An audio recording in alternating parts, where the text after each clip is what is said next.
9 lies from vegan phobic Anna Oop, oop, oop. It turns out that Anna Oop is just a big poop.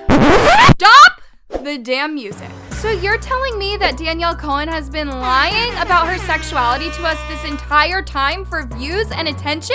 Life could be worse. No, not really. This is the worst. Before this situation goes way too far, I am in no shape or form trying to voice my opinion on Danielle's sexuality and whether she's pansexual or not. But I do want to address the huge accusations that have been going around about her and that this is Danielle lying about her pansexuality to her fans. Yeah, guys, as we all remember, Danielle decided to reveal her sexuality this year a couple of months ago, after she made an Instagram post celebrating Pride Month with her fans by saying that she's pansexual. And as much as this was a bit confusing yet shocking to so many people, her fan base did not stop supporting Danielle for a second. In fact, she received tons of love and support from so many influencers and people on the internet. However, as this situation has already been forgotten, so many people on social media have kept questioning Danielle's sexuality since she has confirmed it in the past that she would never date a girl, yet she became pansexual all of a sudden this year. And y'all, this left many people wondering whether Danielle was trying to use the LGBTQ+ community as a trend or aesthetic just to gain more followers. Now, luckily, it didn't take a lot of time for us to finally know the truth about Danielle, because as some of y'all know, Danielle recently got into some huge drama with her own manager, Michael West, after she claimed that he stole millions of dollars from her. She doesn't take my money. You know who takes my money? This manager that I work with that forged my name and is saying that he owns me now. Funny, huh? Manager. A freaking manager. And, while everyone was supporting Danielle during this time, Michael West made a decision to post a YouTube video to expose the heck out of Danielle by saying that she has been lying about her pansexuality to her fans this whole time. For the record, Danielle is not pansexual. She says she's pansexual all the time. She has said the words that she would never date a girl and said multiple times that she would never date Mason or anyone else that was bi. Did he not think for a second that Danielle might have been in the closet when she told him she would never date a bisexual person? After this short clip went viral, you guys, so many people were quick to jump to conclusions and assume that Danielle might have been in the closet. Or she has actually been lying to us just to get profit off of the LGBT community by claiming that she's one of them. But anyways, here's what people had to say about this situation. Internalized homophobia, maybe? She could have been in the closet. Literally, she could have been in the closet then. Maybe she just wasn't ready to come out or say she was. A lot of people in that community, I'm sure, have said the same things before being comfortable with making it known to everyone. I have no clue what to think about this situation,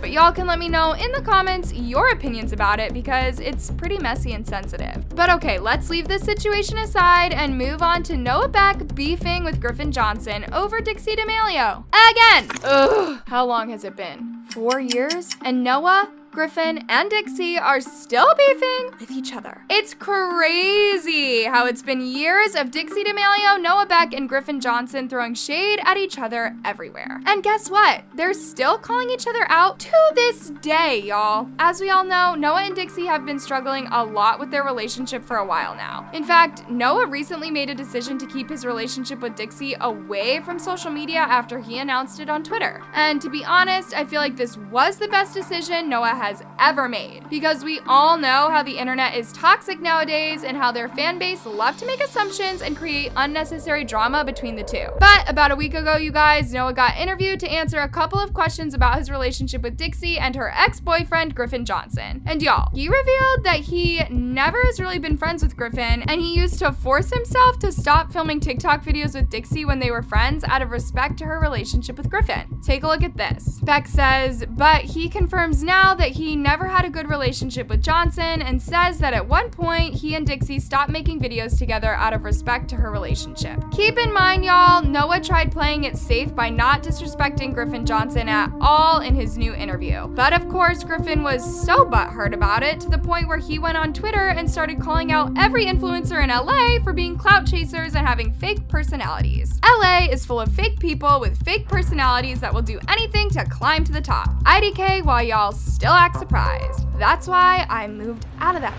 Griffin didn't specifically throw shade at Noah, but he did speak some facts in his tweets because almost every influencer in LA is known for being toxic and manipulative. And as Griffin said, some of them are also clout chasers, and that's why he distanced himself from so many TikTokers and influencers except Bryce Hall. Yeah, it's not surprising that Griffin and Bryce are still friends because even Bryce and Noah Beck are beefing with each other right now, so it explains a lot why Bryce is still friends with Griffin. But here's what Bryce posted about Griffin on his TikTok account yesterday. Here's one sway boy I still talk to. With that being said, here's what people had to say about Griffin beefing with Noah as well as him still being friends with Bryce Hall. The dude moved on so long, and some of y'all still saying he obsessed with Dixie still. Please, he not.